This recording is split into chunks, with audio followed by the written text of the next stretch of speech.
आज की इस क्लास में सभी भक्तों का स्वागत है। अभी हम कीर्तन से स्टार्ट करेंगे। जय राधा माधव कुंज बिहारी, जय राधा माधव कुंज बिहारी, जय गोपीजन वल्लभ गिरिवर धारी, जय गोपीजन वल्लभ गिरिवर धारी, यशोदानंदन व्रज जनरंजन, यशोदानंदन व्रज जनरंजन, यमुना तीरावनचारी, यमुना तीरावनचारी,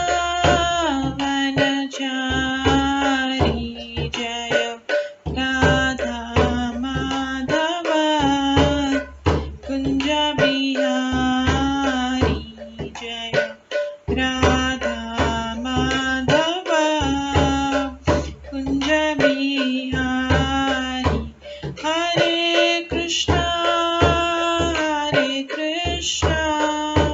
कृष्णा कृष्णा हरे हरे, हरे राम राम राम हरे हरे, हरे कृष्णा कृष्णा कृष्णा हरे हरे, हरे राम राम राम हरे हरे, हरे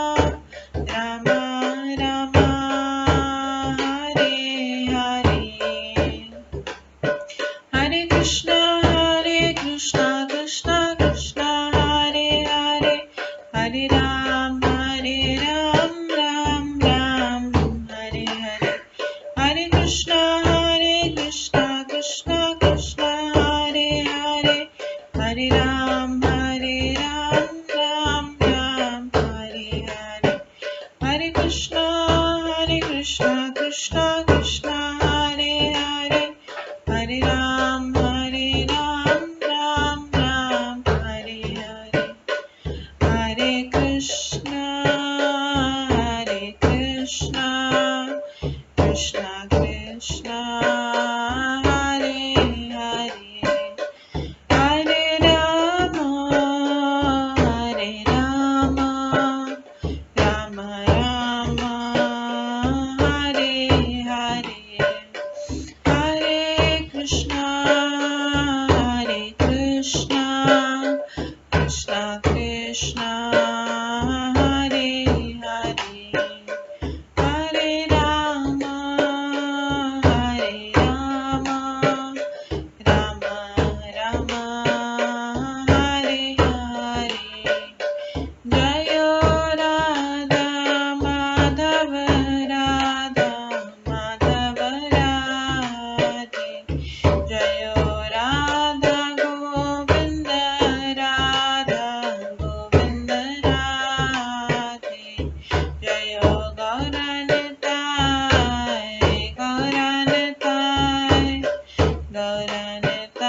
जय गौरनताय, जय जय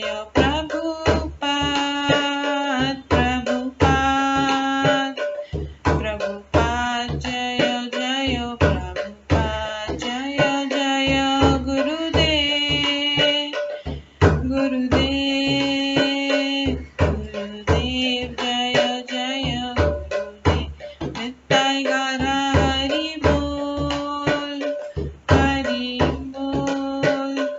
हरि बोल नित्य गौर हरि बोल, गौर प्रेमानंदे हरि हरि बोल। हरे कृष्णा। आज की इस क्लास में सभी भक्तों का स्वागत है। अभी मंगलाचरण से स्टार्ट करेंगे।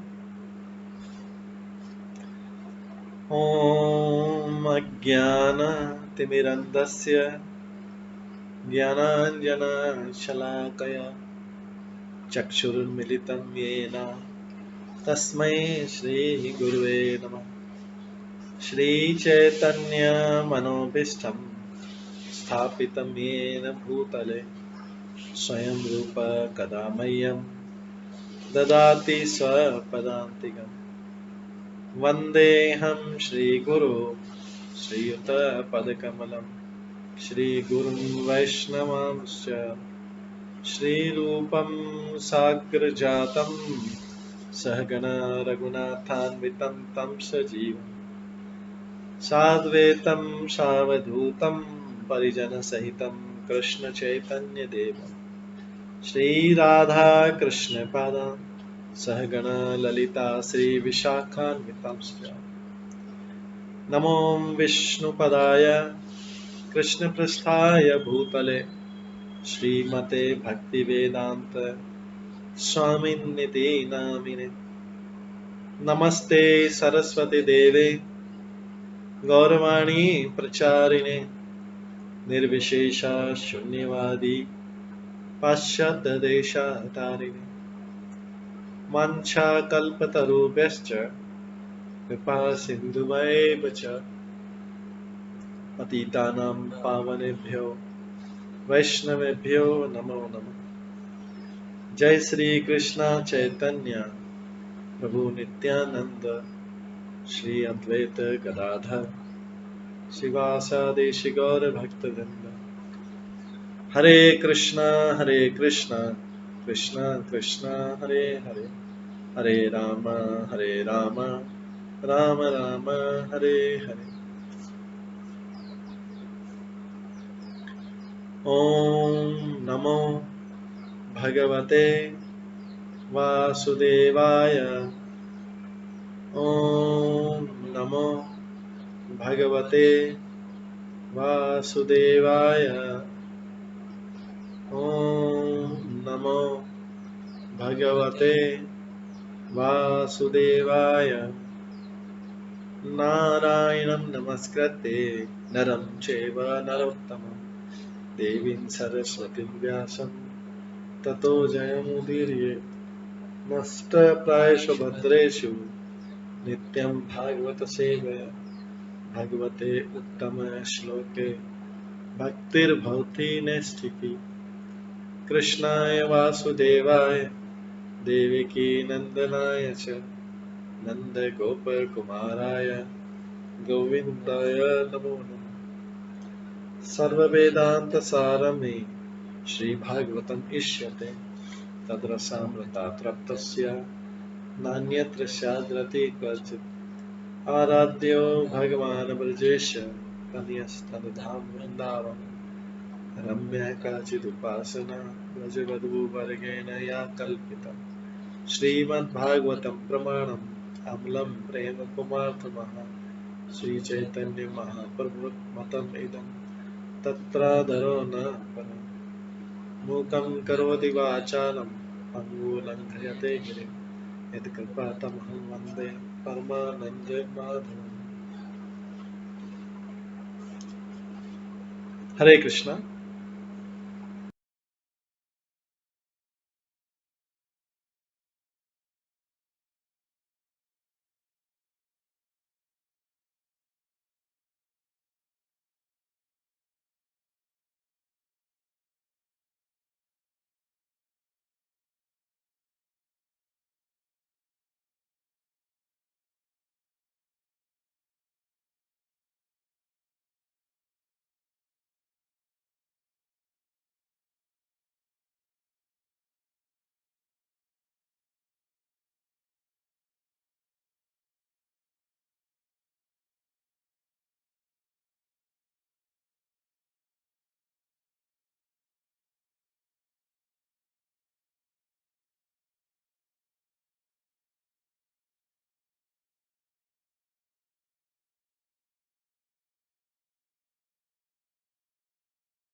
हरे कृष्णा।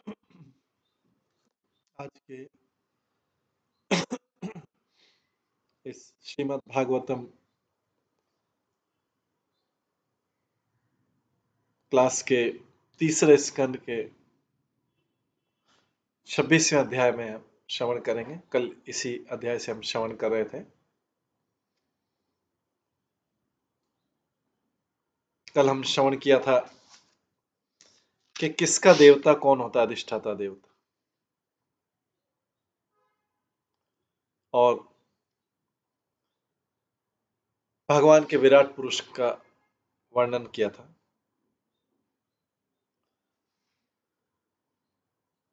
तो भगवान के विराट पुरुष को जगाने के उद्देश्य उनके शरीर में एक एक करके ये अधिष्ठाता देवता और इंद्रियों के अधिष्ठाता देवता पुनः प्रवेश हुए।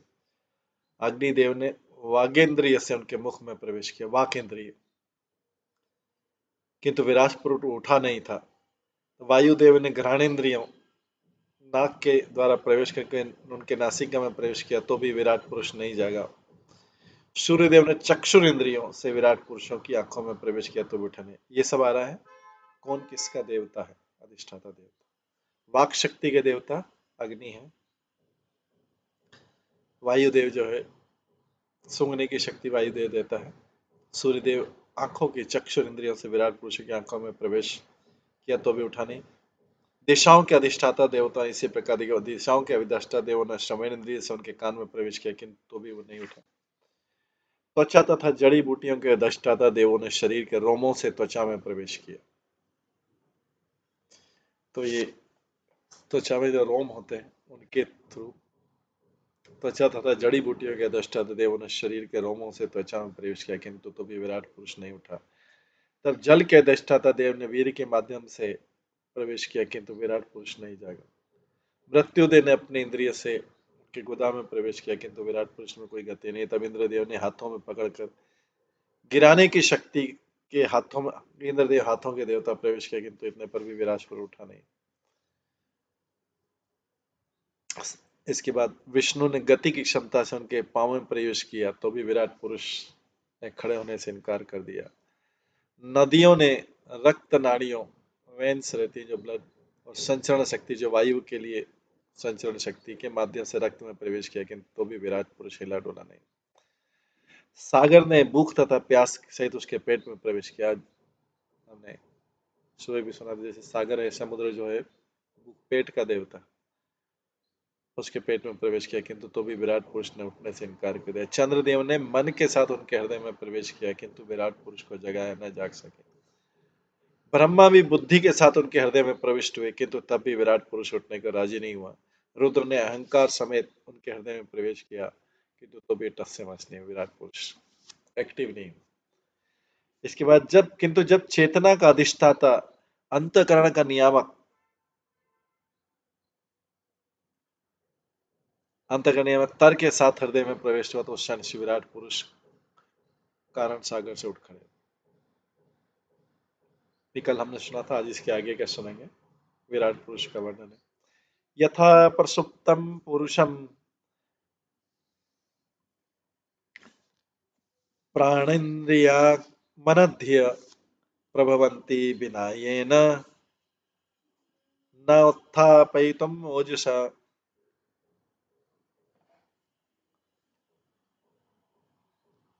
जब मनुष्य सोता रहता है तो उसकी सारी भौतिक संपदा, क्या भौतिक संपदा है, प्राण शक्ति, ज्ञानेन्द्रिया, कर्मेंद्रिया, मन तथा बुद्धि उसे उत्प्रेरित नहीं कर सकती, क्योंकि वो सोता रहता है। वो तभी जागृत होता है जब परमात्मा उसको सहायता करता है। नहीं तो कई बार क्या होता है, व्यक्ति सोता ही रह जाता है, फिर आगे उठता ही नहीं कभी जीवन में। तो सोता रहता है, उसकी सारी भौतिक संपदा है। भौतिक संपत्ति किसको बोला गया है, प्राण शक्ति, ज्ञानेन्द्रिया, कर्मेंद्रिया, मन तथा बुद्धि उसे उत्प्रेरित नहीं कर सकते। ये सब सुप्त हो जाता है। वो तभी जागृत होता है जब परमात्मा उसकी सहायता करता है। तो यहाँ पर बताया कि विराट पुरुष अर्थात श्री भगवान का विश्व रूप ही विभिन्न ज्ञानेन्द्रियों एवं उनके अधिष्ठाता देवों को उत्पत्ति केंद्र।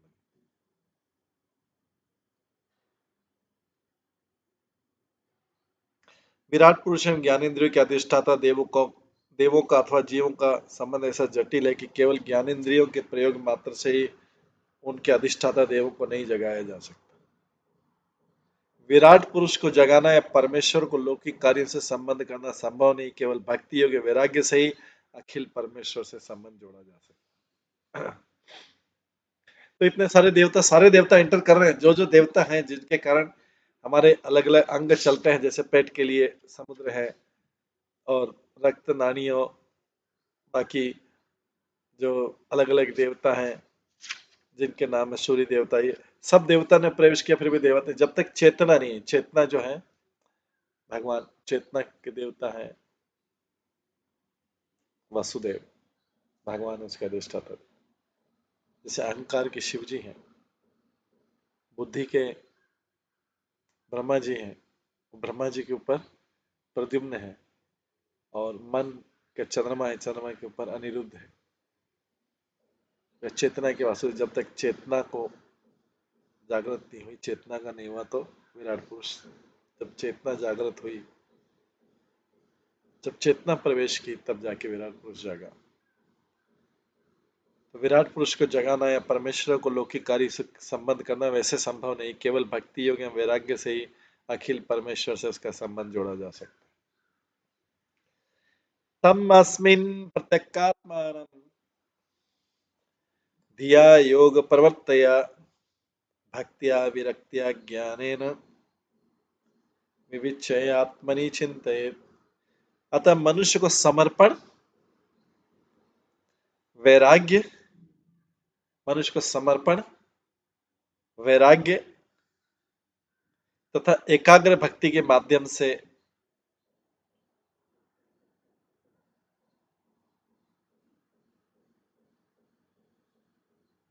प्राप्त आध्यात्मिक ज्ञान में प्रगति के द्वारा शरीर में परमात्मा को विद्यमान समझकर उसका चिंतन करना चाहिए, यद्यपि वे इससे अलग रहते हैं।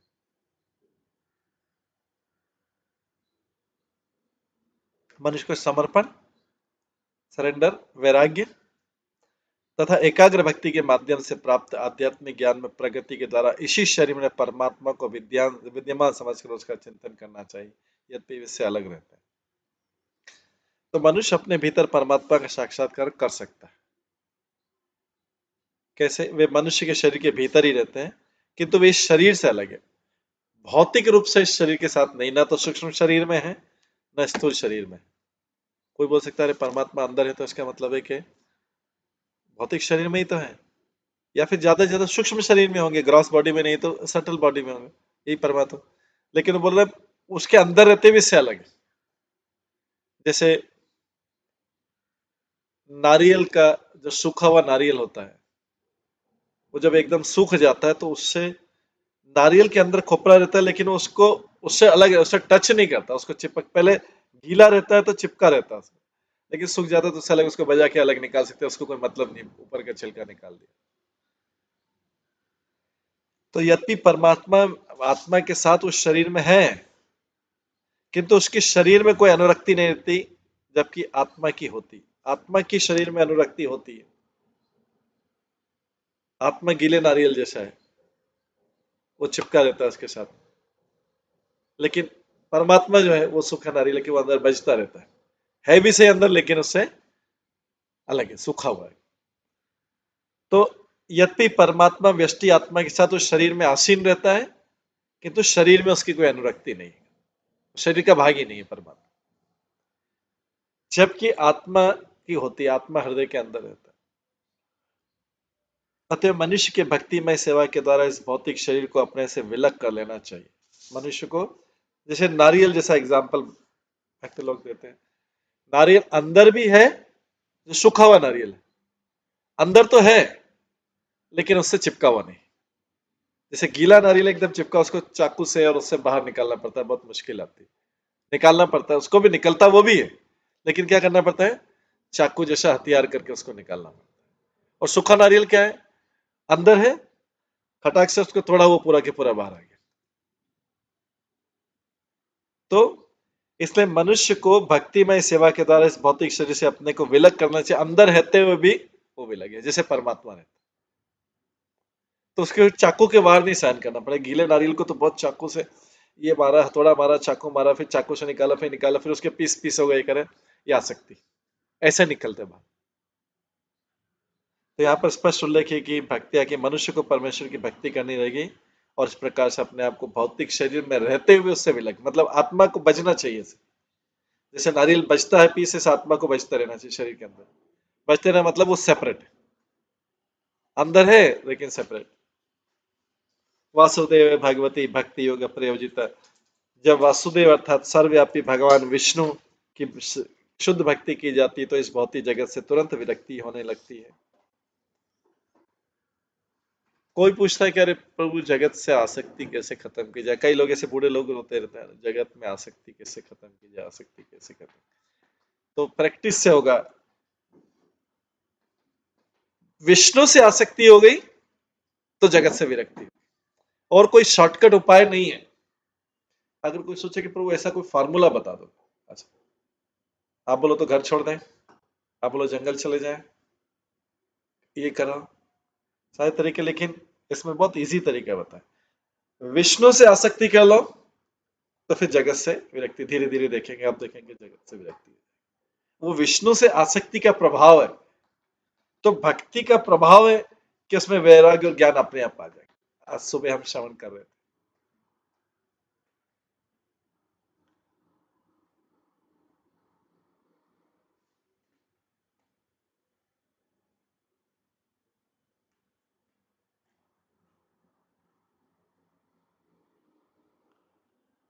तो जब सर्वव्यापी भगवान विष्णु की शुद्ध भक्ति की जाती तो इस भौतिक जगत से तुरंत विरक्ति उत्पन्न होने लगती। सांख्य का उद्देश्य मनुष्य को भौतिक कलमश से विलग करना है। सांख्य का उद्देश्य मनुष्य को भौतिक कलमश से विलग करना है। श्री भगवान की भक्ति करने मात्र से उस उद्देश्य की प्राप्ति हो जाती।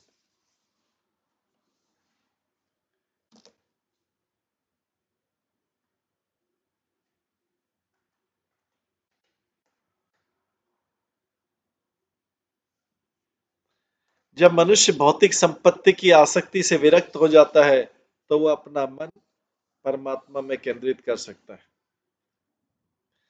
जब तक मन इस संसार की ओर भटकता रहता है तब तक मन तथा बुद्धि को श्री भगवान या उनके अंश रूप अर्थात परम आत्मा में केंद्रित कर पाना असंभव होता है। दूसरे शब्दों में, जब तक मनुष्य भौतिक संसार से विरक्त नहीं हो जाता तब तक वो अपने मन तथा शक्ति को परमेश्वर में नहीं लगा पाता।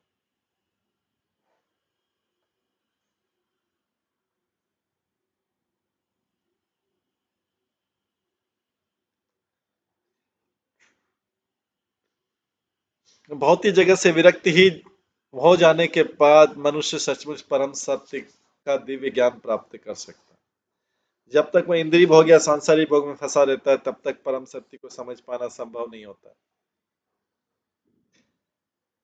भागवत गीता में इसकी पुष्टि हुई। भौतिक कलमश से मुक्त व्यक्ति प्रसन्न रहता है। भौतिक कलमश से मुक्त व्यक्ति प्रसन्न रहता है और भक्ति में प्रवेश कर सकता है तथा भक्ति योग के द्वारा मुक्त हो सकता है। श्रीमद् भागवतम की प्रथम स्कंद में कहा गया कि मनुष्य भक्ति करके प्रसन्न होता है और प्रसन्न करने रहने पर वो तत्व ज्ञान या कृष्ण भक्ति को समझ सकता है, अन्यथा ऐसा असंभव। प्रकृति के तत्वों का विश्लेषणात्मक अध्ययन तथा परमात्मा में मन को केंद्रित करना, यही सांख्य दर्शन का सार है। इस सांख्य दर्शन की सांख्यों की सिद्धि परम सत्य की भक्ति के साथ पूर्ण।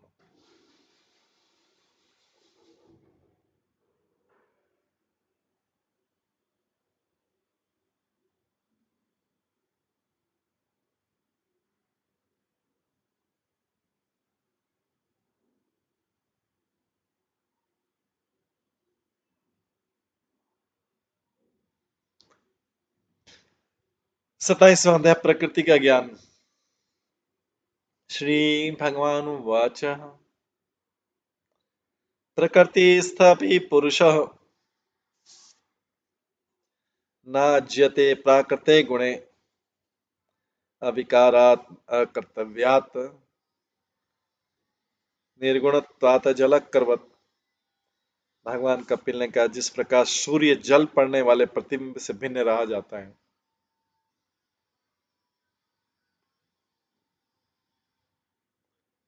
उसी तरह जीवात्मा शरीर में स्थित होकर भी प्रकृति के गुणों से अप्रभावित रहता है, क्योंकि वह अपरिवर्तित रहता है और किसी प्रकार का इंद्रिय तुष्टि का कर्म नहीं करता।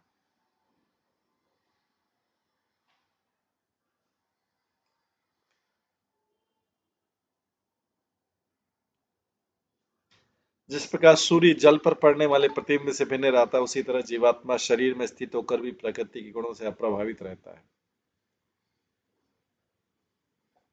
क्योंकि वह अपरिवर्तित रहता है और किसी प्रकार का इंद्रिय तुष्टि का कर्म नहीं करता है।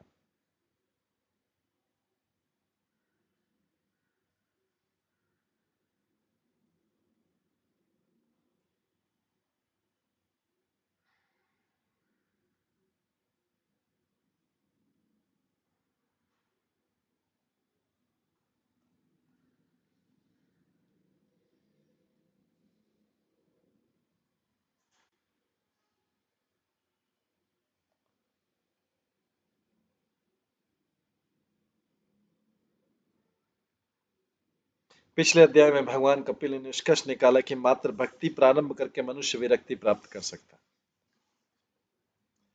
तथा आत्म तत्व को समझने के लिए दिव्य ज्ञान प्राप्त कर सकता है। यहाँ उसी सिद्धांत की पुष्टि की गई, जो मनुष्य प्रकृति के गुणों से विरक्त रहता है वह जल से प्रतिबिंबित सूर्य के समान है।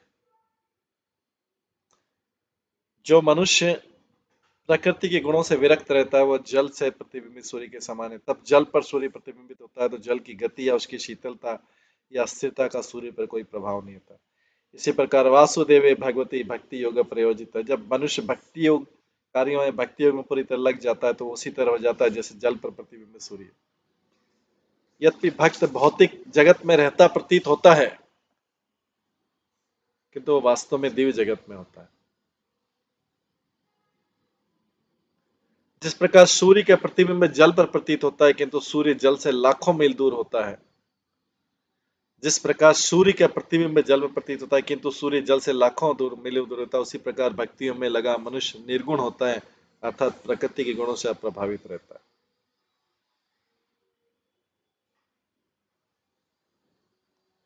अविकार का अर्थ है परिवर्तन रहित। भगवद गीता में पुष्टि की गई कि प्रत्येक जीव परमात्मा का अंश, अतः उसकी शाश्वत स्थिति है कि वह परमेश्वर के संग जुड़े या उनकी शक्ति का दास बने।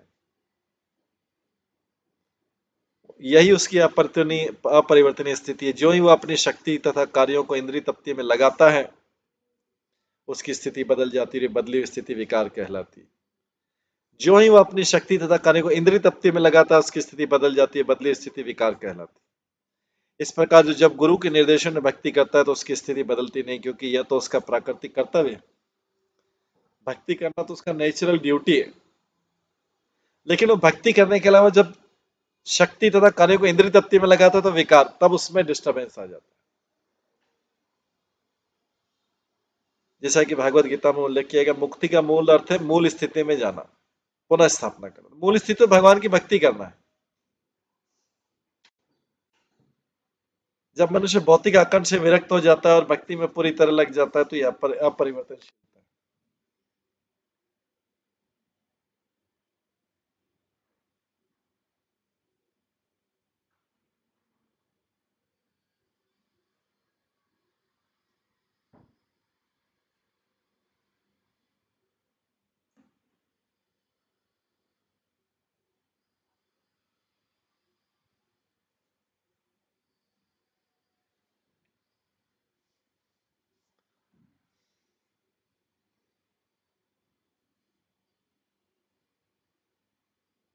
मूल स्थिति तो भगवान की भक्ति करना। जब मनुष्य भौतिक आकर्षण से विरक्त हो जाता है और भक्ति में पूरी तरह लग जाता है, यह अपरिवर्तनशीलता है, अनचेंजेबल।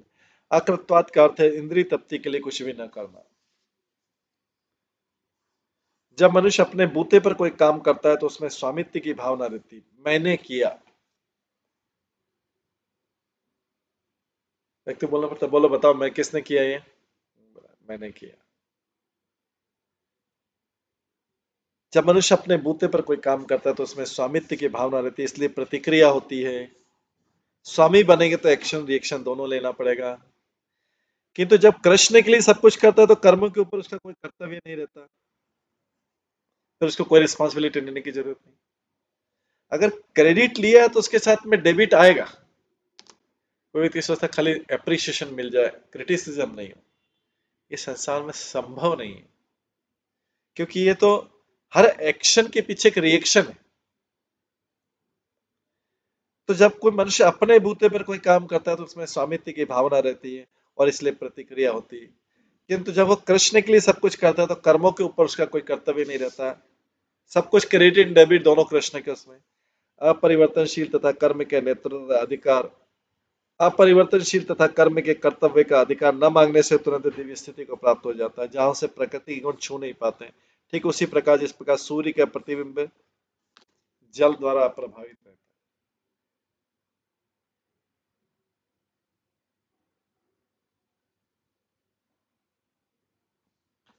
दूसरे श्लोक में आता है प्रकृति का ज्ञान नामक अध्याय, क्योंकि पिछला अध्याय 26वां अध्याय खत्म हुआ, ये 27वां अध्याय, इसका नाम है प्रकृति का ज्ञान।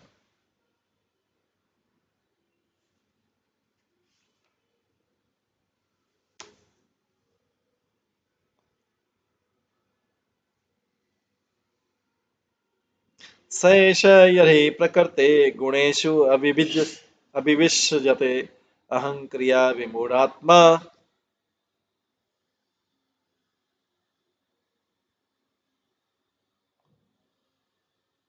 कर्ता अस्मि इति अभिमन्यते। तो ये वैसे ही श्लोक है जैसे प्रकृति क्रियमाणानि गुणे कर्माणि सहसा अहंकार विमूढ़ आत्मा कर्ता मिति मन्यते, ये उससे मिलता जुलता श्लोक। स एष यर्हि प्रकृते गुणेषु अभिविसज्जते अहं क्रिया विमूढ़ आत्मा कर्ता अस्मि इति अभिमन्यते।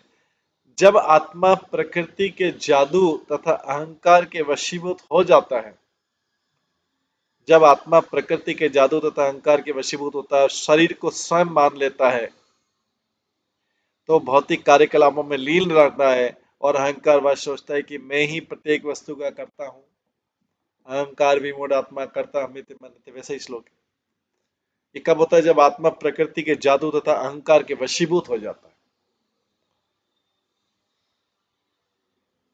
मतलब माया से प्रभावित हो जाता है और शरीर को स्व मान लेता है, तो वह भौतिक कार्यकलापों में लीन रहने लगता है और वह अहंकार वह सोचता है कि मैं ही प्रत्येक वस्तु का करता हूं। तात्पर्य वास्तविकता तो है कि बद्ध जीव को प्रकृति के गुणों के वशीभूत होकर नियत कार्य करना पड़ता है। प्रकृति को, बद्ध जीव को प्रकृति के गुणों के वशीभूत होकर कार्य करना पड़ता है। जीवात्मा को तनिम की स्वाधीनता नहीं है। जब वह भगवान के निर्देशन में रहता है तो मुक्त होता है, कि तो जब वह इस भाव से कि वह इंद्रियों की तुष्टि कर रहा है, अपने आप को इंद्रिय तुष्टि के कार्यों में लगा देता है, तो वास्तव में प्रकृति के जादू में बन जाता है। भगवत गीता में कहा गया प्रकृति के माननी, मनुष्य प्रकृति के उन गुणों के अनुसार कार्य करता है जो उसने अर्जित किए। गुण से प्रकृति के गुण सूचित होते हैं, वो प्रकृति के गुणों के अधीन रहता है, किंतु ब्रह्मश अपने को कर्ता समझता है। गुण से प्रकृति के गुण सूचित होते हैं, वो प्रकृति के गुणों के अधीन रहता है, किंतु ब्रह्मश अपने को कर्ता समझता है। यह कर्तव्य की भ्रांत धारणा भगवान या उनके प्रामाणिक प्रतिनिधि के अनुसार भक्ति में लगने से दूर होती है।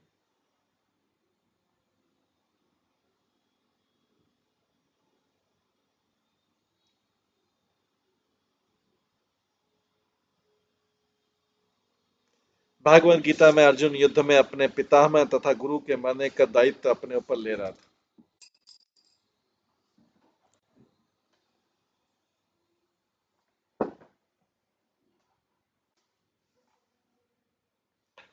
भागवत गीता में क्या है?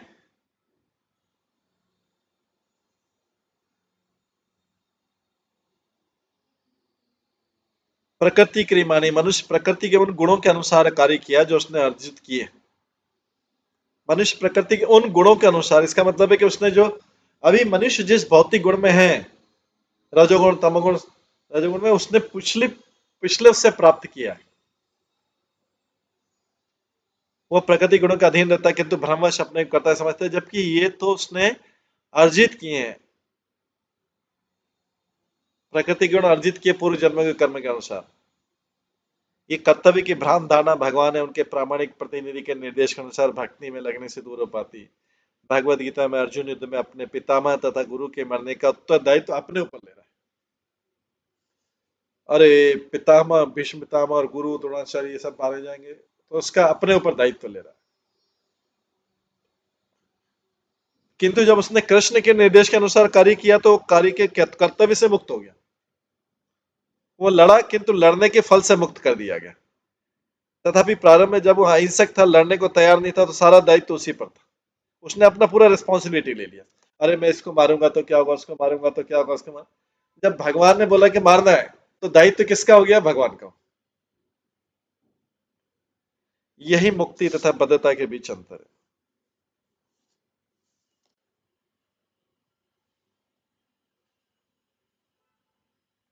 बद्ध जीव भले उत्तम और सत्वगुणी हो,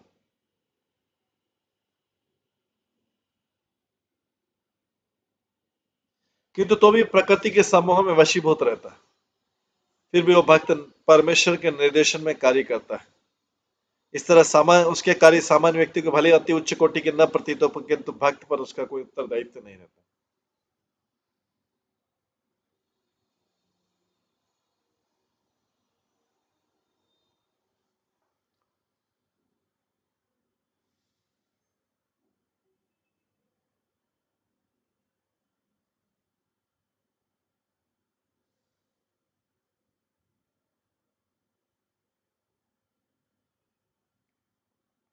तेन संसार पदवीम अवश अभ्येत यानी व्रतः प्रासंगिके कर्मदोषे सत असत मिश्र योनिषु।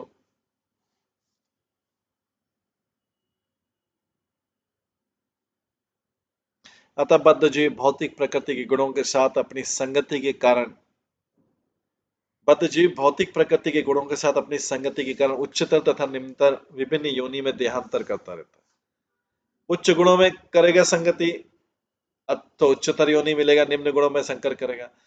लेकिन ये सब दोनों ही भौतिक है, उच्च कार्य निम्न कार्य दोनों भौतिक है। जब तक वो भौतिक कार्यों से मुक्त नहीं लेता, उसे अपना दोषपूर्ण कार्य के फलस्वरूप ये स्थिति स्वीकार करनी पड़ती है।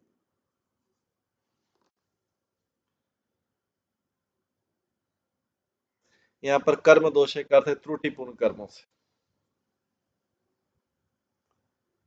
भौतिक जगत के सारे कार्य त्रुटिपूर्ण है। क्यों? ये भगवान की प्रसन्नता के लिए तो त्रुटिपूर्ण है, क्योंकि मनुष्य में 4 बेसिक डिफेक्ट होते हैं। उसमें टू कमिट मिस्टेक तो त्रुटिपूर्ण कार्य नहीं हुआ क्या? मनुष्य के जो 4 दोष है, लिमिटेशन है, उसको तो बता रहे उसमें पहले ही कि त्रुटिपूर्ण कार्य करना। तो कैसे अच्छे कार्य हो सकते हैं? मनुष्य के कार्य, किसी भी मनुष्य के कार्य कैसे अच्छे हो सकते? सब तो कार्य त्रुटिपूर्ण है। तो फिर अच्छे जो कार्य भगवान के लिए किए जाते हैं वो त्रुटिपूर्ण नहीं होंगे, वो कार्य त्रुटिपूर्ण नहीं हो।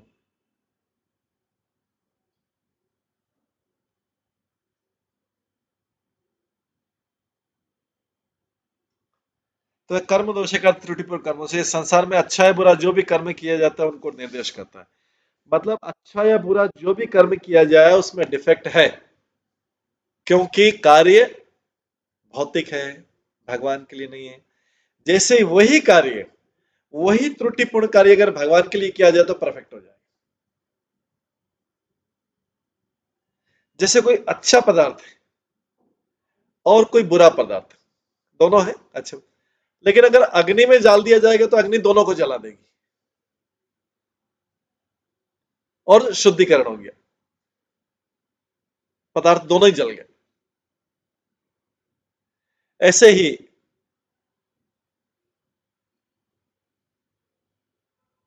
भगवान के लिए किया गया कार्य चाहे कितना भी त्रुटिपूर्ण हो, लेकिन अगर भगवान की संतुष्टि के लिए है तो कार्य भक्ति है। चाहे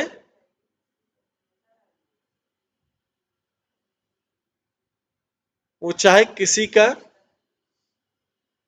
वो चाहे किसी का वध भी हो, वध करना त्रुटिपूर्ण कार्य है। वध करना त्रुटिपूर्ण कार्य है। अच्छा कार्य किसी का हत्या करना अच्छा कार्य नहीं, किलिंग अच्छा कार्य नहीं, डिफेक्टिव है। और किसी को बचाना, उसके ऊपर दया करना अच्छा कार्य, करेक्ट। दया करना अच्छा कार्य और मारना बुरा कार्य, संसार के दोनों कार्य। लेकिन भगवान के लिए किया जाए तो कार्य वही कार्य अच्छा है, नहीं तो दोनों ही कार्य त्रुटिपूर्ण है। दया करना भी त्रुटिपूर्ण है और वध करना भी त्रुटिपूर्ण। दया करना अच्छा कार्य वैसे जगत, लेकिन भगवान के लिए नहीं किया तो त्रुटिपूर्ण। तो इस भौतिक जगत में से लिखा संसार में अच्छा या बुरा कर जो भी कर्म किया जाता है वो त्रुटिपूर्ण कर्म में आता है। ये सामान्य लोग समझ नहीं पाते, वो सोचते दया करना अच्छा काम है, लेकिन अगर कोई कार्य भगवान के लिए नहीं किया जाए तो त्रुटिपूर्ण है। ऐसी दया भी त्रुटिपूर्ण है और ऐसा वध तो त्रुटिपूर्ण है ही सी। ये भौतिक संसर्ग के कारण कलयुग में युग तथा त्रुटिपूर्ण कार्य। मूर्ख बद्धे जी ये सोच सकता है कि लोक कल्याण के लिए अस्पताल खोलकर या शिक्षा देने के शैक्षणिक स्थान खोलकर दान दे रहा है, किंतु नहीं जानता कि ऐसे सारे कार्य दोषपूर्ण होते हैं, क्योंकि इससे एक शरीर से दूसरे देहांतर में छूट नहीं मिल सकती। यहाँ स्पष्ट कि सद असत मिश्र योनि सी, अब जिसका अर्थ है कि इस संसार में अपने पुण्य कर्मों के लिए मनुष्य उच्च वंश में या उच्च लोकों में देवताओं के मध्य जन्म ले सकता है, किंतु उसका यह कार्य भी दोषपूर्ण है, देवता बनना भी दोषपूर्ण है, क्योंकि इससे मुक्ति नहीं मिलती। उत्तम स्थाने उच्चम कुल में जन्मने का अर्थ यह नहीं कि इससे सांसारिक क्लेशों अर्थात जन्म मृत्यु जरा तथा व्याधि के कष्टों से बचा सकता। कोई ऊंचे कार्य कर ले, एकदम मैंने बहुत अच्छा कार्य किया पूरा जीवन में, बहुत, फिर भी क्या जन्म मृत्यु जरा व्याधि से बच सकता? नहीं कर सकता। जब तक कि भगवान के लिए कार्य नहीं किया जाए, वो अच्छा और बुरा, लौकिक जगत में लोग उसका अच्छा और बुरा बोलेंगे, जगत प्रशंसा करेगा, जगत बुराई करेगा। असल बात है कि वो सब में ही त्रुटिपूर्ण कार्य, सारे कार्य संसार में डिफेक्टिव। केवल भगवान की भक्ति के लिए किया जाना वाला कार्य ही उस दोषपूर्ण कर्म के फल से छुटकारा दिला सकता है। चूंकि वो ऐसे दोषपूर्ण कार्य बन नहीं करता, इसलिए उसे शरीर बदलने पड़ते, कभी उच्च तो कभी निम्न। यह संसार पदवी कहलाता है, जिसका अर्थ है यह जगत जिससे छुटकारा नहीं। जो मनुष्य मुक्ति की कामना करते हैं उसे अपने कर्म भक्ति के लिए करने होंगे, इसका कोई विकल्प नहीं।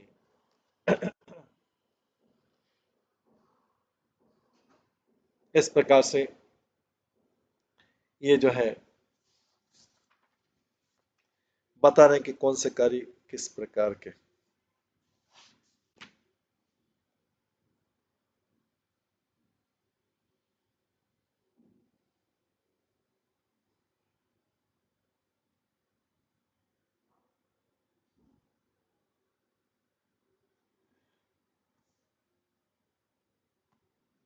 इस प्रकार से हम देखते हैं कि कौन सा कार्य अच्छा है, कौन सा कार्य बुरा है, ये इस बात पर निर्भर नहीं करता है।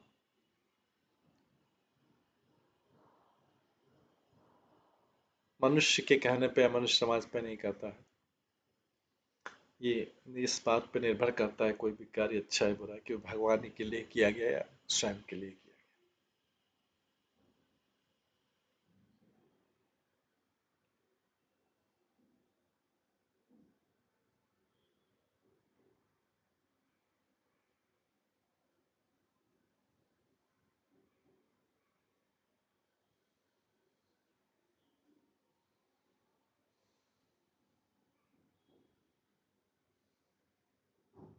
4थे श्लोक में अर्थे ही अविद्यमाने अपि संसृते न निवर्तते,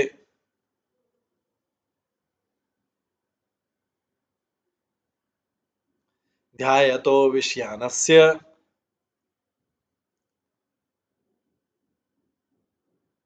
स्वप्ने अनर्थ आगम यथा।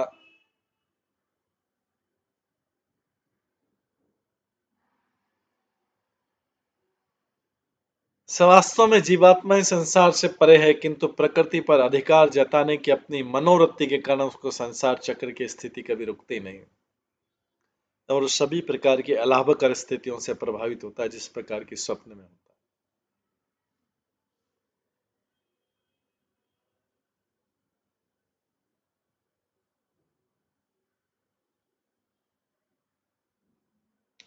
तात्पर्य स्वप्न का उदाहरण अत्यंत उपयुक्त है। स्वप्न में हम विभिन्न मानसिक दशाओं के कारण हानिकारक तथा लाभकारक परिस्थितियों में रहते हैं, स्वप्न के कारण। इस प्रकार आत्मा को उसी प्रकार आत्मा को इस प्रकृति से कुछ लेना देना नहीं है, किंतु अधिकार जताने की अपनी मनोवृत्ति के कारणों से बद्ध होना पड़ता है।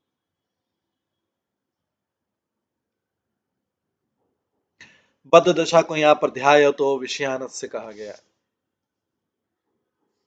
विषय का अर्थ है भोग्य वस्तु। जब तक मनुष्य सोचता है कि वो भौतिक लाभ उठा सकता है, तब तक वो बद्ध जीवन बना रहता है। किंतु जो ही उसे चेत होता है कि उसमें ज्ञान उत्पन्न होगा, वो भोगता नहीं है, क्योंकि एकमात्र भोक्ता तो श्री भगवान है।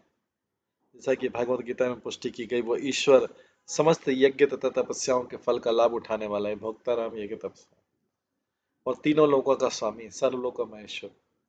यही समस्त जीवात्माओं का असली सखा है, किंतु हम भगवान पर समस्त स्वामित्व, भोग तथा समस्त जीवों के सखा होने का भार न छोड़कर अपने को स्वामी, भोक्ता तथा सखा मान लेते। हम यह सोचकर कल्याणकारी कार्य करते हैं कि हम मानव समाज के सखा हैं। कोई अपने को भले उत्तम राष्ट्रीय कार्यकर्ता बोले, जनता तथा देश का श्रेष्ठ मित्र कह ले, किंतु वो किसी का श्रेष्ठ मित्र नहीं हो सकता है। एकमात्र मित्र तो श्री कृष्ण हैं।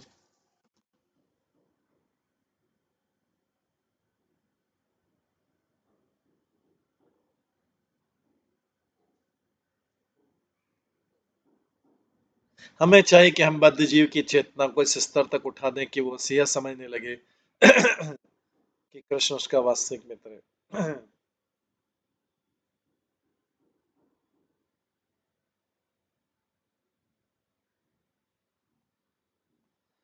हमें चाहिए कि हम बद्ध जीव की चेतना को इस स्तर तक उठा दें कि वो ये समझने लगे कि कृष्ण उसका वास्तविक मित्र है। यदि वो कृष्ण से मित्रता स्थापित करता है, तो उसे कभी कोई धोखा नहीं दे सकता और उसे सारी वांछित सहायता मिलती रहेगी।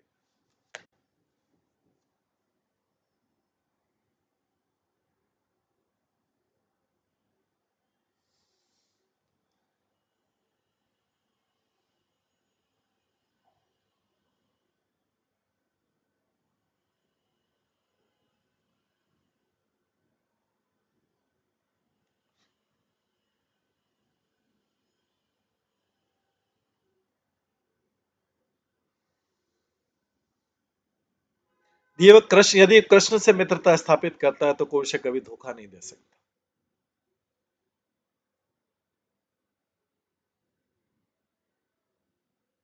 यदि वो कृष्ण से मित्रता स्थापित करता है, तो उसे कभी कोई धोखा नहीं दे सकता और उसे ये सारी वांछित सहायता मिलती रहेगी। इस बद्ध जीव में इस चेतना के उत्पन्न करने की सबसे बड़ी सेवा, इस बद्ध जीव में इस चेतना को उत्पन्न करना सबसे बड़ी सेवा है। अपने को अन्य जीवात्मा का महान मित्र बताना कोई सेवा नहीं है। मित्रता की शक्ति सीमित है। यदि मनुष्य अपने को मित्र घोषित करता है, किंतु अनंत काल तक मित्र नहीं रह सकता। जीवात्मा अनंत है और हमारे साधन भी सीमित है।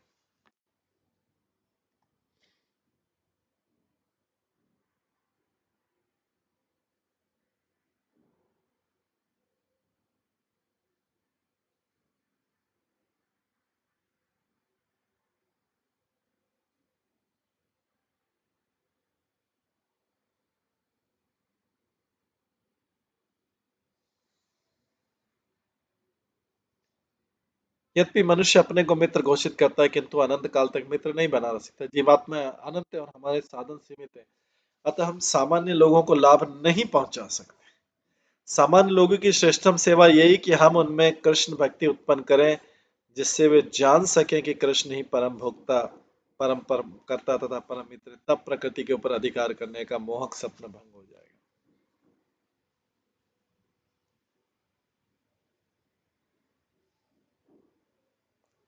5वां श्लोक है, अतएव शनैः चित्तं प्रसक्तम् असतां पथि भक्ति योगेन तीव्रेण विरक्त्या च नयेत वशम।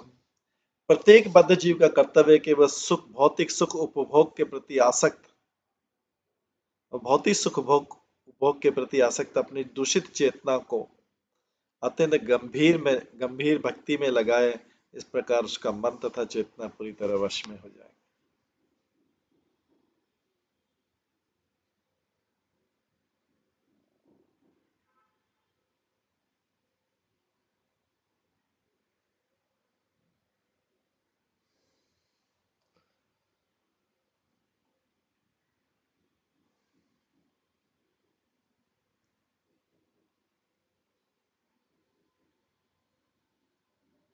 तात्पर्य श्लोक में मुक्ति की विधि अति सुंदर ढंग से समझाई गई है।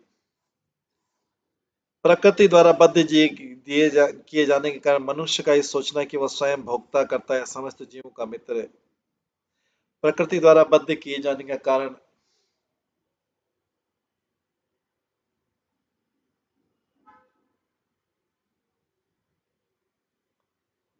मनुष्य का ये सोचना कि वह स्वयं भोक्ता करता है, समस्त जीवों का मित्र।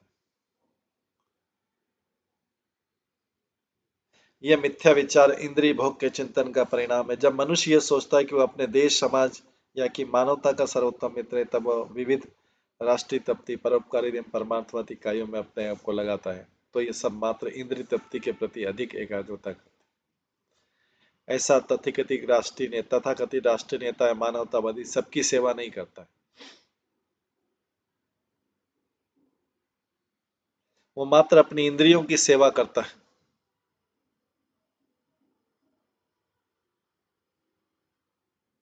किंतु बुद्धिजीवी नहीं समझ पाता, क्योंकि वह प्रकृति के माया जाल से मोहग्रस्त रहता है।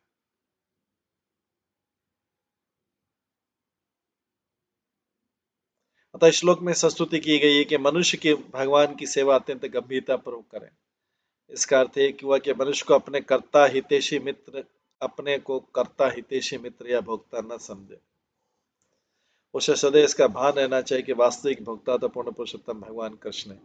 यही भक्तियों का मूल सिद्धांत है। मनुष्य को इन तीन सिद्धांतों के प्रति पूर्ण रूप से आश्वस्त होना चाहिए। कृष्ण स्वामी है, कृष्ण भोक्ता है और कृष्ण ही मित्र।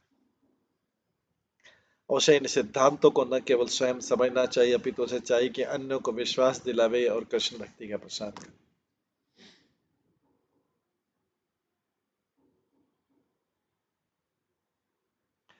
जैसे ही मनुष्य अपने को भगवान की ऐसी गंभीर भक्ति में लगा देता है, प्रकृति के ऊपर झूठे स्वामित्व दिखाने की रुचि स्वाभाविक रूप से दूर हो जाती है। यह अनासक्ति वैराग्य कहलाती है।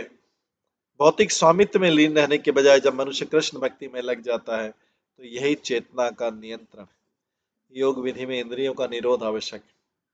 योग इंद्रिय संयम, चूंकि इंद्रियां सदैव सक्रिय रहती हैं, अतः उनकी सक्रियता को भगवान की सेवा में लगाना चाहिए, क्योंकि मनुष्य उनकी सक्रियता को रोक नहीं सकता। यदि किसी कृत्रिम ढंग से कोई उनकी सक्रियता को रोकना चाहे तो प्रयास असफल रहता है। यहाँ तक कि परम योगी विश्वामित्र, जो अपनी इंद्रियों को योग विधि से वश में करने का प्रयत्न कर रहे थे, मेनका के सौंदर्य के शिकार हो गए।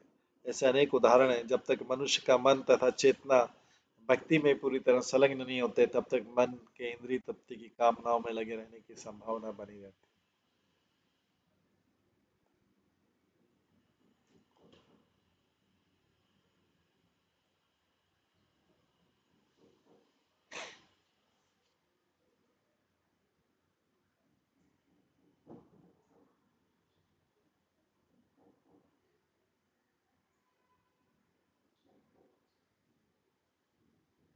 इस श्लोक में एक महत्वपूर्ण बात इंगित की गई है कि प्रसुप्तम असताम पथि, मन सदैव असत अर्थात क्षणिक संसार में अनुरक्त रहता है।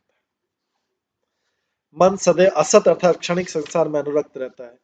चूंकि हम अनादि काल से प्रकृति के संसर्ग में रहे हैं, अतः हम क्षणिक प्रकृति के प्रति अनुरक्त के होने के अधिक हो चुके हैं। मन को परमेश्वर के चरण कमलों में स्थिर करना होगा। सवे मनः कृष्ण पदार विंदयो, सवे मनः कृष्ण पदार विंदयो, मनुष्य को कृष्ण के चरण कमलों में स्थिर करना होता है मन को, तभी सब कुछ ठीक हो सकेगा। और इस तरह श्लोक में भक्ति योग की गंभीरता पर बल दिया गया।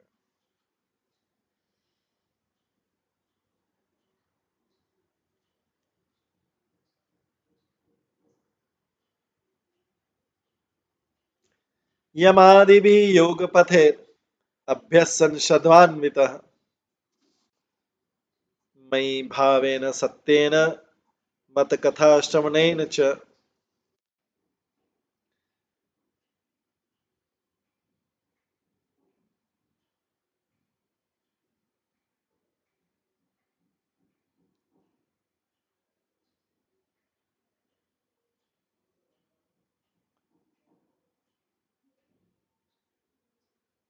यमादिभिः योग पथे अभ्यसन मयि भावेन सत्येन मत कथा श्रवणेन च।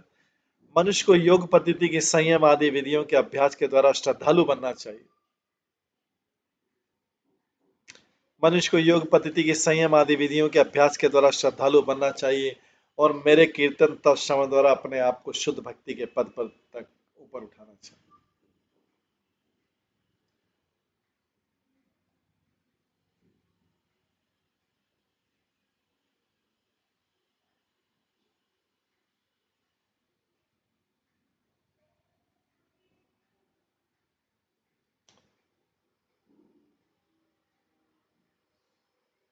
तात्पर्य योग अभ्यास की 8 अवस्थाएं यम नियम आसन प्राणायाम प्रत्याहार धारणा ध्यान तथा समाधि। यम तथा नियम का अर्थ है कठिन नियमों का पालन करते हुए संयम का अभ्यास करना। आसन से बैठने को विधियों का द्योतन होता है और उसके द्वारा श्रद्धा तक पहुंचा जा सकता है। शारीरिक कसरत के द्वारा योगाभ्यास अंतिम लक्ष्य नहीं है। असली उद्देश्य तो मन को केंद्रित करना तथा अपने आप को श्रद्धापूर्ण भक्ति के पद पर पहुंचने के लिए प्रशिक्षित करना। योग या अन्य किसी आध्यात्मिक क्रिया के अभ्यास में भावेन या भाव एक महत्वपूर्ण कारण। भागवत गीता में भाव की व्याख्या इस प्रकार की, बुद्ध भाव समन्विता। मनुष्य को कृष्ण प्रेम के विचार में लीन रहना चाहिए। जब वह ये जान जाता है कि भगवान कृष्ण ही सभी वस्तुओं के स्रोत है और सारी वस्तुएं उन्हीं से उद्भूत होती हैं, तो वह वेदांत की सूक्ति जन्माद्यस्य यतः को समझता है, तब वो भाव या ईश्वर प्रेम की प्रारंभिक अवस्था में लीन हो जाता है। रूप गोस्वामी ने भक्ति रसामय सिंधु में बड़े ही सुंदर ढंग से समझा कि किस तरह ये भाव प्राप्त किया जाता है। उनका कथन है कि सबसे पहले मनुष्य को श्रद्धालु बनना होगा। श्रद्धा की प्राप्ति या तो योगाभ्यास है जिसमें विधि विधान और आसनों का अभ्यास किया जाता है, या भक्ति योग में सीधे लगने से होती है, जैसे कि पिछले श्लोक में कहा गया। भक्ति योग के 9 विभिन्न कार्यक्रमों में सबसे पहला है कीर्तन तथा भगवान के विषय में श्रवण करना। इसका भी उल्लेख हुआ कि मत कथा अष्टमने मनुष्य योग के विधि विधानों का पालन करके श्रद्धान्वित पद तक पहुंच सकता है और यही पद भगवान के दिव्य कारकों के मात्र कीर्तन तथा श्रवण द्वारा भी प्राप्त किया जा सकता है। 4 शब्द महत्वपूर्ण है। भक्ति योग प्रत्यक्ष और अन्य विधि अप्रत्यक्ष। किंतु यदि अप्रत्यक्ष विधि को अपनाया जाए तो भी तब तक सफलता प्राप्त नहीं हो सकती जब तक कि भगवान की महिमा के श्रवण तथा कीर्तन की प्रत्यक्ष विधि ग्रहण नहीं की जाए। इसलिए यहाँ सत्येन शब्द व्यवहार हुआ। स्वामी सिद्ध की टीका है कि सत्येन का अर्थ निष्कपटेन, छल कपट के बिना। निर्विशेषवादी छल कपट से परिपूर्ण होते हैं। कभी कभी भक्ति करने का स्वांग भरते हैं किंतु उनका चरम लक्ष्य परमेश्वर से तादात्म्य करना है। ये छल या कपट है। भागवत ऐसे कपट की अनुमति प्रदान नहीं करता। श्रीमद् भागवतम के प्रारंभ में कहा गया परमो निन्मत्सराणाम, ये श्रीमद् भागवतम भाष्य उन लोगों के लिए जो ईर्ष्या से पूर्णतः मुक्त है। इसी बात पर पुनः बल दिया गया। श्रीमद् भागवतम के प्रति पूर्णतः श्रद्धावान हुए और सब भगवान की महिमा का श्रवण तथा कीर्तन किए बिना मुक्ति की कोई संभावना नहीं रहती।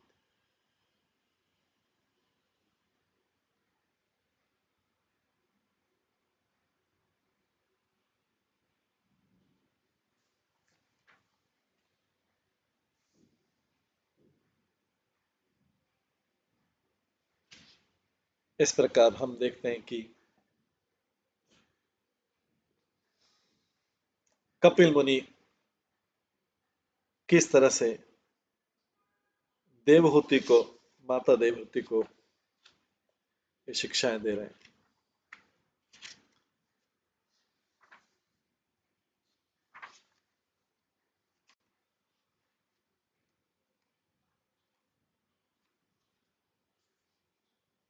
प्रकृति के ज्ञान के बारे में। इसके आगे और भी शिक्षा है। आज हम इसको यहीं पे विराम देते हैं और उसके आगे की शिक्षाएं जो हम कल की क्लास में श्रवण करेंगे। आज की क्लास को यहीं पे विराम देते हैं। सभी भक्तों का बहुत बहुत धन्यवाद। सभी भक्तों के लिए एक बार हरे कृष्ण महामंत्र का जप करते हैं। हरे कृष्णा कृष्णा कृष्णा हरे हरे, हरे राम राम राम हरे। श्रीमद् भागवतम महापुराण की जय। श्रील प्रभुपाद की जय। सभी भक्तगणों की जय। हरे कृष्ण।